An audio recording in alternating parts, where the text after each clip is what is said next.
ગાંધીનગર મહાનગરપાલિકાના સ્માર્ટ સિટીના દાવાઓ પોકળ સાબિત થઈ રહ્યા છે, કારણ કે પાટનગરના સેક્ટર 5માં વરસાદી પાણી ભરાતા રસ્તાઓ અત્યંત બિસ્માર બની ગયા છે।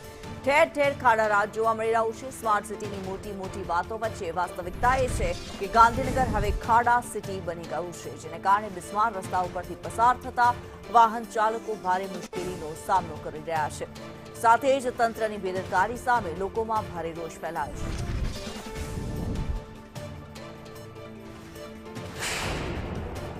ખાડા પડેલા જ છે, એ ખાડા કોઈ પૂરવા આવતું નથી, કશું જ નહીં।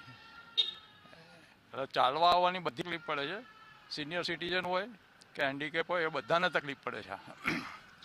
અને ડ્રેનેજ લાઈન 2 વર્ષ પહેલાં જે નાખેલી છે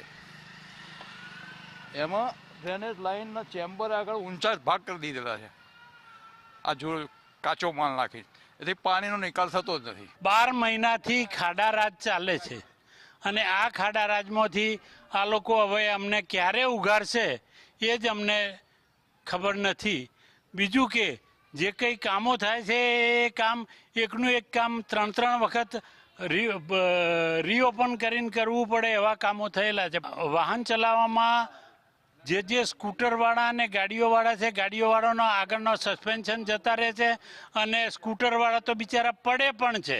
વરસાદે ગાંધીનગર મહાનગરપાલિકાની પોલ ખોલી નાખી છે। જે તંત્રની કામગીરી કરવામાં આવી છે તે કામગીરીના દ્રશ્યો અત્યારે આપ જોઈ શકો છો। જે અત્યારે સેક્ટર 5નો વિસ્તાર છે, અહીંયાથી આપ વાહન ચાલકો અહીં આવતા જોઈ શકાય છે।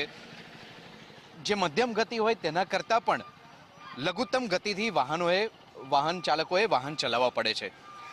આ માત્ર એક વિસ્તારના દ્રશ્યો છે એવું નથી, ગાંધીનગરના કુલ 30 સેક્ટર છે। 30 સેક્ટર પૈકી અનેક સેક્ટરમાં અત્યારે આ પ્રકારની સ્થિતિ જોવા મળી રહી છે।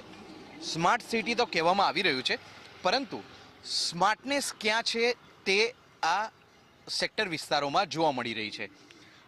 ગાંધીનગરના બાહ્ય માર્ગો તો અત્યંત ચકાચાંદ જોવા મળી રહ્યા છે, અત્યંત મુલાયમ જોવા મળી રહ્યા છે।